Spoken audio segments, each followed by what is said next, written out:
Assalamu алейкум. Мекендеш медиа YouTube каналынын көрүүчүлөрү, саламатсыздарбы?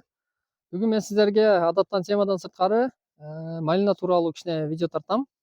Менин катталуучулардын бири ушу малина тууралуу кичине видео суранган экен. Мен өзү Кадамжайдын тургуну болом. Кадамжайда малинанын мекени деп коет. Илгертен малина бар. Биз эс тарткандан эле илгертен малина үзүлбөйт. Бул жерде Кадамжайда малинасы жок үй уят деп эсептелинет, мындайча айткандачы. Ошондуктан ар бир үйдө малина бар. Мына менин огородум бүгүн мен сиздерге адаттан темадан сырткары малина тууралуу, өзүмдүн дыйканчылыгым тууралуу кичине сиздерге видео баяндама кылам. Андыктан видеого лайк басып, комментарий басып, менин мээнетимди кичине баалап, өзүңүздөрдүн сунуш ой пикириңиздер калтырат деп ойлоном, ишенемин. Туугандар, мына малина бул кадимки эле биздин эмедеги малина, ремонттан местный сорттогу малина. Бул жерде где-то 6 сотиктей малина. Көрүп атасыздар өзүңүздөр. Бул жерде мурда алма болчу, өрүк алма. Кийин буларды бузуп, баарын малина кылып койдум. Себеби алардан киреше болбой калды. Малинадан жакшы киреше аламын. Себеби 1 килограмм малина былтыры биз кадамжайлыктар үчүн жакынкы жылдардагы эң арзан баа болду. 100 сомдон. Мурда алды 1 килограммын 300 сомго чейин сатканбыз. Эгерде малина аламын десеңиздер, буюрса июндун 20-ларында бизде уже малина бышы баштайт. Бизде арзан болот. Мен былтыры Кара Сууга, Ошко барып бааларды салыштырганда бизден кыйла айырма берген. Эгерде малина аламын, оптумга аламын десеңиздер, пожалуйста, келиңиздер, мен сиздерге жардам берем, ушундай иш кылам дегендерге. Ошондой. Туугандар, мына малина азыр, мына малиналар уже көрүп атасыздар, гүлдөп атат азыр, гүлдөй элек, бирок гүлгө жакын калды.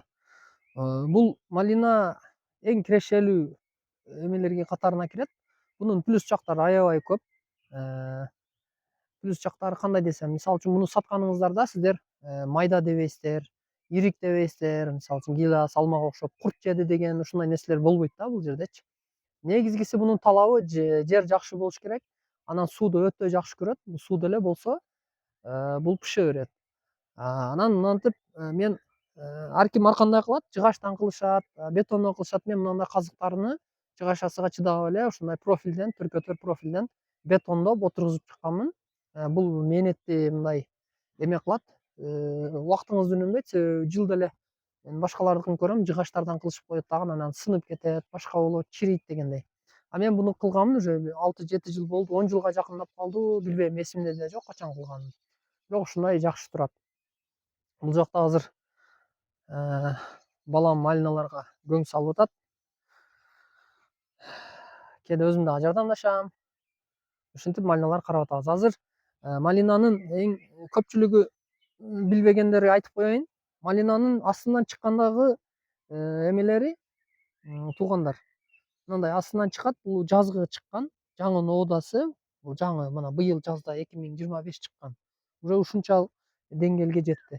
Буларды мынтип учуну мынтип кол менен биз чеканкалап деп коебуз өзүбүздүн тилде, мындай жулуп коюш керек. Билип алыңыздар, эгерде сиздер дагы үйүңүздө да ушундай малина болсо, мынтип жулуп коюңуздар азыр. Где-то 1 метр, 80-90 сантиметр болгондо. Анан бул жерден, мына азыр мен үстүм мынтип 2ден 3төн мынтип ача болуп чыгат. Мына мисалы үчүн бир пример көрсөтөйүн. Мына былтыркы жулунгандар, азыр мисалы үчүн былтыркы жулунгандар мына азыр мына көрдүңүздөрбү? 2 чыккан мына. Бирөөсү, экөөсү. Былтыр ушундай жулунган. Ушинтип чыгат. 2ден, кээде 3төн, ошондой. Ошон үчүн азыркы учурда буларды тезирээк жулуп коюш керек. Неге? Себеп жулбасаңыздар булар өсөт дагы мынтип туруп, печекке окшоп жерге мынтип чубалып өсөт. Жерге түшүп калат, болду, мөө болбойт. То есть эгин албайсыздар, мындайча айткандачы. Мына көрдүңүздөрбү? Азыр 1 күн, 2 күн ичинде уже буларды жулам. Мына ушинтип бардыгыны билбегендер билип алыңыздар. Мынтип жулуп ташташ керек буларды. Мынтип жулуп ташташ керек. Мына кече дагы 1-2 күн жүрдүм эле. Мына көрдүңүздөр уже бул жерден уже бүчүр атып атат. Мына уже ушул жерден уже өсүп баштады ача. Экинчиси бул жактан чыгат. Же болбосо ушул эле жарынан кайра чыгат. Көрдүңүздөрбү? Ошондуктан ушундай нюанстары бар. Мына мисалы үчүн былтыр кыркылган да. Бул жерден жулунган, бул жерден чыкты, бул жерден чыкты. Булардын лишигини кыркып таштайбыз. Ошондой туугандар. Анан бул жакта мына ушундай эмелерди эккенмин. Картошка. Үйүм жанында кичине сиздерден бүгүн огородум менен тааныштырайын. Картошка эккенмин. Картошкам бул жер 1 сотик. Менин единственный жашылча эке турган жерим. Анан бул калганы бардыгы бул жакта малина. Малина, мына көрдүңүздөр. Бул жакта малина, бул жак арык. Мына ушундай тоонун арасында жашайм. Мына тоодо катыраң деп коет. Ушундай тоо. Бул жак кадам жай. Биз айылда турабыз. Мына бул тоонун бул жагы кадам жай. Бул жагы Шахмардан, Тамаша, Кызылбак деген айылдарга кетет. Бул жак мына тооду Каразоо деп коебуз. Биз жаштыкта чыгып ойногон тоолор. Бүгүн өзгөчө контент кылайын сиздерге. Анан бул жакта ушул картошка, бул жерге тооктун көңүнү билесиздер. Тооктун көңүнү көбүрөөк салып койгон экен. Бул жерден картошка чыкпай атат. Андай дейин десем, бирок мына акырындык менен секин 1-2ден көтөрүлүп атат. Бул жак көбүрөөк тооктун көңүнүн кышы менен ушул жакка төгүп аттым. Бул жактарга азыраак салынган окшойт. Күйгүзүп койду, билбейм, бул жактар азыр жакшы эле. Анан бул мына маравилла деп эккенмин былтыры. Мурда эски видеолорумда бар. 3 жыл 4 жыл болуп калды окшойт. Маравилла деп алып келип эккенден, бирок ар ким ар кандай комментарий жазган. Маравилла эмес депчи. Бул жагы полька, бул жагы маравилла. Мен буларды эксперимент катары эккенмин. Бирок жакшы алды. Булар эгерде сиздер кандай малина көчөт эгем десеңиздер, эгер бизнес үчүн 50 сотик, 20 сотик чоң бактарыңыздар болсо, ушундай маравилла, полька сортторун эксеңиздер жакшы экен. Мен сунуштайм, себеби булар жанагындай мына местный сорттогудай мынтип казык тартып, эме кылып жүрбөйсүздөр. Казык тартып баягындай кыйналбайсыздар да. Расход кичине болсо дагы азыраак болот. Булар өзүн өзү көтөрөт экен. Мынау мен сиздерге көрсөтүп атканым булар местный сорт, ремонтантный, илгертен келген ушундай кадимки эле илгертен калган сорттогу малиналар. Мына ушул огородум болгону кичине 6 сотик. Баарын малина кылып салганмын. Себеби малина эң кирешелүү, экономический жагынан эсептегенде эң кирешелүү ушул малина. Бул жактарга чейин мына көрдүңүздөр, бурчөктөргө чейин полный малина кылып таштагам. Бул жерде мына мурда өрүк болчу мыналар. Өрүктөр буларды кесип, алмаларды кесип, баарын малина кылып таштагам полный. Бул жактарды дагы эксперимент катары билесиздер, мен ар видеодо эле айтам. Бардык нерсени мен кылып көрөм да. Миң уккандан көрө биче болсо дагы, аз да болсо дагы кылып көрөм. Анан ошону сиздер менен дайыма колдон келишинче видеодо бөлүшүп турамын. Мына ушундай.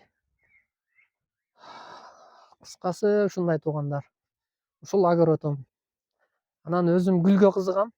Мындай былтыры гүл алып келип, тюльпан көбөйткөнмүн. Жылда 2ден 3дөн жаңы сортто гүлдөр дегем.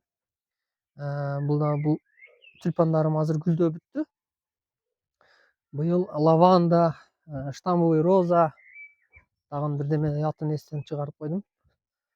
Мурдагы жылы мынтип хризантема, мынтип роза гүлдөрдү апама эгип бергем. Мен эгип берем, үйдөгүлөр отоп карайт. Мына ушундай туугандар. Бул жака дагы тюльпан эккенмин. Тюльпан эң жакшы көргөн гүлүм тюльпан. Негизи кээде күлүшөт, эркек болсоң да гүлгө кызыгасың деп. Эркектерге эмне болбойбу экен деп коем да.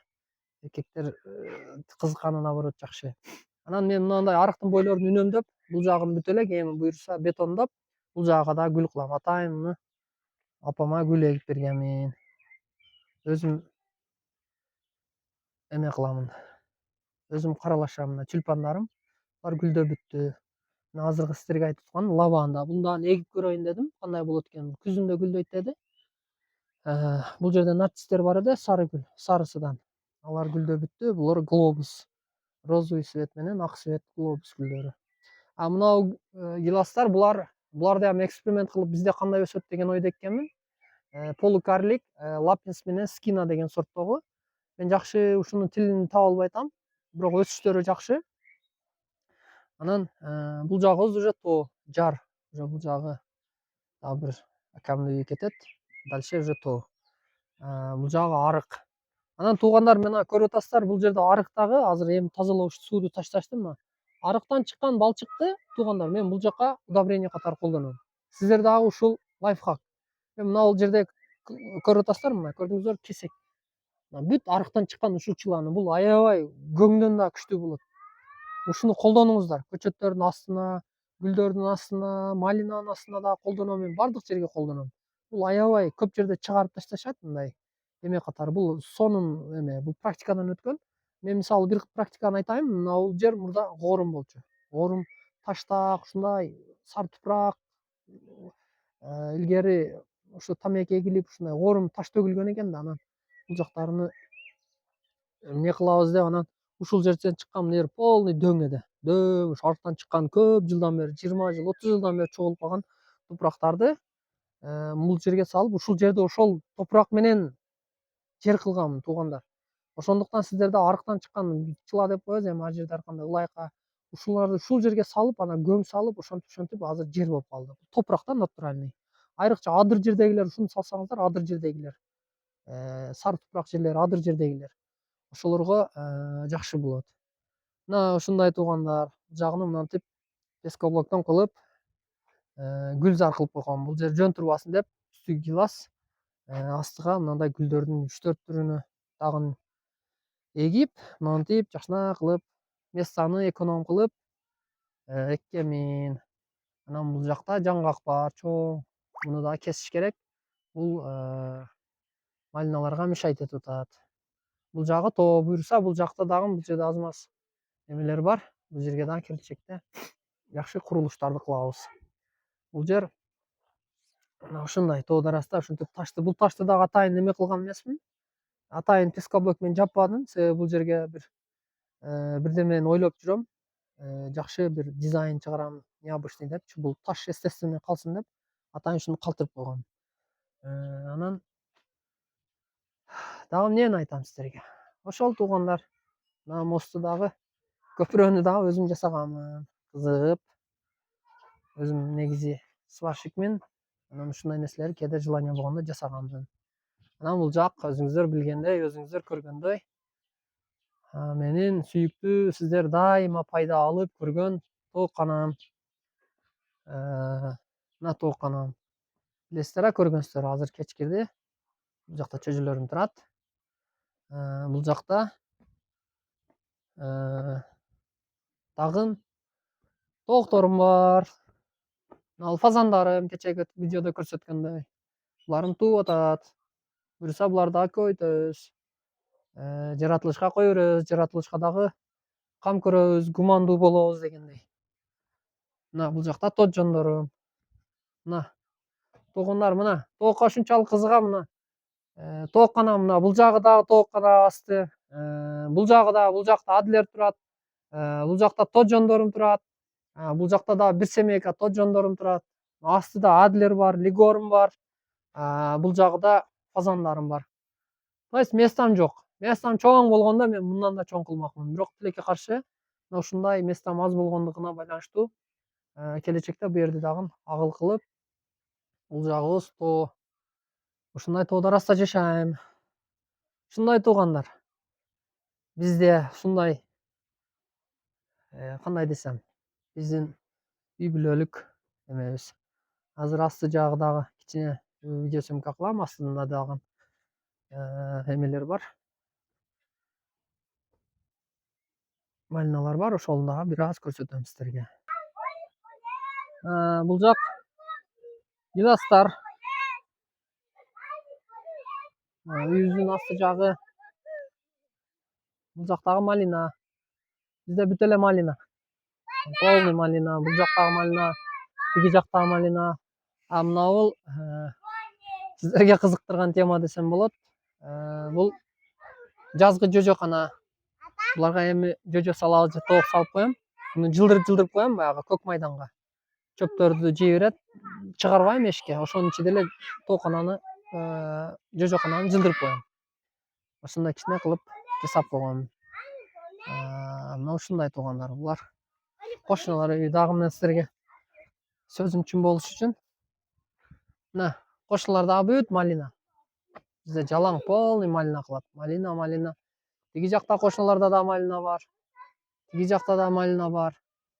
Кыскасы, мына ушундай туугандар. Мен бүгүн сиздерге кичине өзүмдүн эме менен тааныштырдым. Өзүмдүн огородум менен темадан сырткары болуп калды. Видеону аягы чейин көрүп, өзүңүздөрдүн сунуш ой пикириңиздерди жазыңыздар.